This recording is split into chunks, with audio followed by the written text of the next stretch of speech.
Assalamualaikum warahmatullahi wabarakatuh. Perkenalkan, nama saya Syahrul Ramadhani, nomor induk mahasiswa 23104180002. Di sini saya akan menyelesaikan tugas ujian akhir semester mata kuliah Anggaran Perusahaan dengan dosen pengampu Ibu Rikola Dewi Rawa SEMM.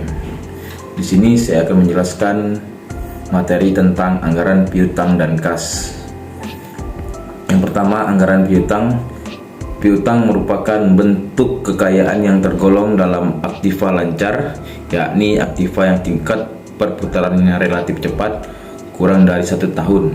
Piutang merupakan salah satu bentuk investasi di mana menyerap sejumlah dana modal kerja, mempunyai usaha tertentu sesuai dengan waktu keterikatannya, mempengaruhi tingkat risiko perusahaan secara keseluruhan, perlu monitor tingkat pengelolaannya dari waktu ke waktu.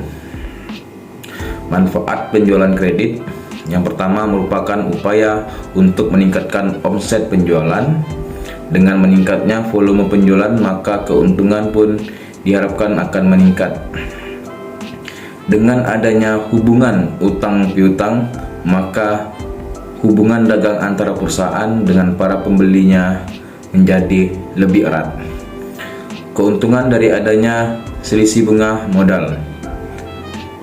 Selanjutnya, berbagai beban yang timbul sebagai akibat pemberian kredit. Yang pertama, beban biaya modal. Piutang sebagai salah satu bentuk investasi akan menyerap sebagian dari modal perusahaan yang tersedia. Biaya modal untuk piutang besarnya sama dengan biaya modal sendiri. Yang kedua, biaya administrasi piutang berupa biaya organisasi atau unit kerja diserahi tugas untuk mengelola piutang. Biaya penagihan piutang. Yang terakhir, piutang yang tak tertagih. Piutang adanya yang tidak tertagih, sehingga umumnya perusahaan membentuk cadangan piutang ragu-ragu untuk mengantisipasi munculnya piutang yang tak tertagih. Selanjutnya, kebijakan piutang atau penjualan kredit.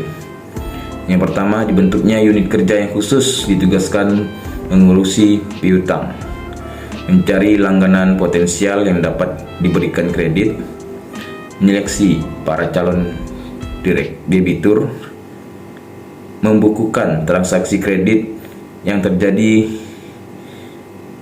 melakukan penagihan piutang, membukukan mutasi kredit atau piutang, menyusun dan mengklarifikasikan piutang outstanding, membuat analisa dan evaluasi piutang sebagai investasi, menyusun dan memberikan arus kas masuk dari piutang, membuat laporan tentang pengelolaan piutang bagi para pengambil kebijakan tentang piutang. Kebijaksanaan piutang atau lanjutan. Penentuan kebijakan piutang yang jelas. Penentuan plafon kredit untuk berbagai jenis atau tingkatan debitur atau langganan. Penentuan jangka waktu kredit. Pedoman melakukan seleksi calon debitur.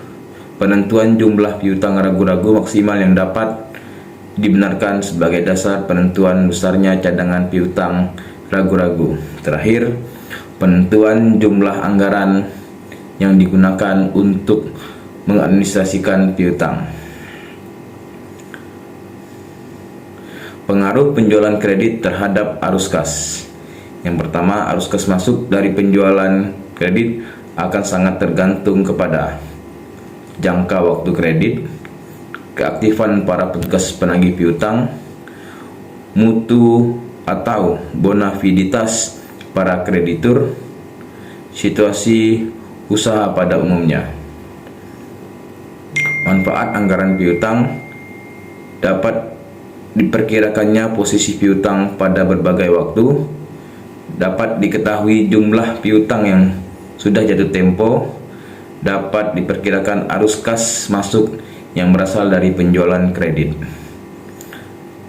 Yang kedua, anggaran kas. Anggaran kas merupakan rencana aliran kas masuk atau cash inflows, aliran kas keluar atau cash outflow dan posisi akhir pada setiap periode. Tujuan utama dilakukan penyusunan anggaran atau rencana kas adalah untuk merencanakan posisi likuiditas perusahaan sebagai dasar penentuan pinjaman atau investasi. Rencana aliran kas masuk dan keluar menunjukkan perlunya kemungkinan pembelanjaan jika terjadi defisit kas dan perlunya perencanaan investasi jika terjadi kelebihan kas atau surplus. Formula anggaran kas. Cara menghitung anggaran kas sebagai berikut. Saldo kas awal ditambah penerimaan kas sama dengan kas tersedia dikurangi pengeluaran kas. Terdapatlah saldo akhir. Tujuan penyusunan anggaran kas. Yang pertama, menentukan posisi kas pada berbagai waktu yang untuk membandingkan aliran kas masuk dan aliran kas keluar. Yang kedua, memperkirakan kemungkinan defisit atau surplus.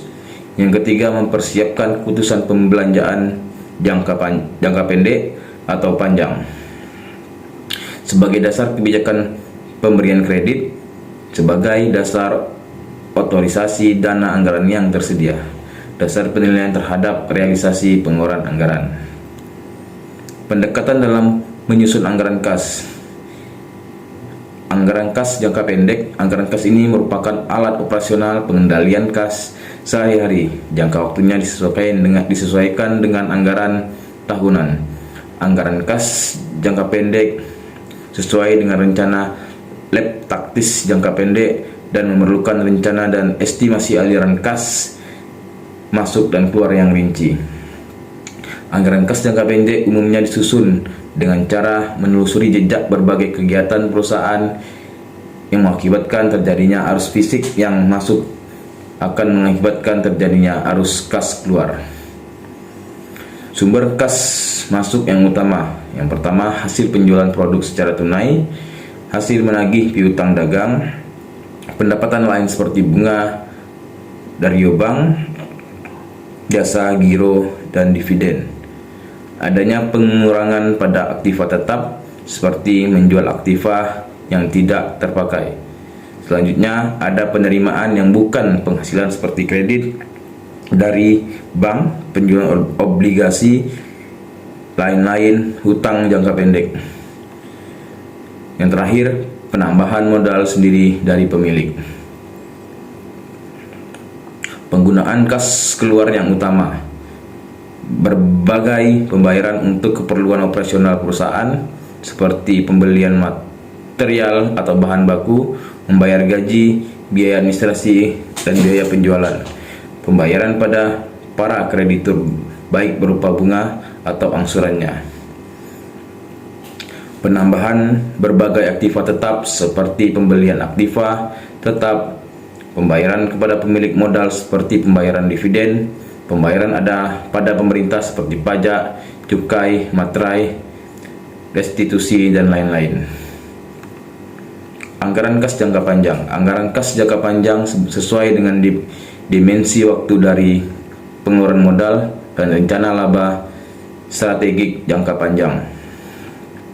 Anggaran kas jangka panjang disusun dengan cara membandingkan neraca yang disusun antara dua periode anggaran dan perhitungan rugi laba perusahaan yang terjadi selama periode antara kedua neraca tersebut.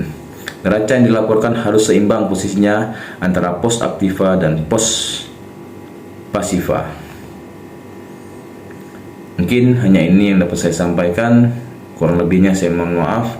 Terima kasih. Assalamualaikum warahmatullahi wabarakatuh.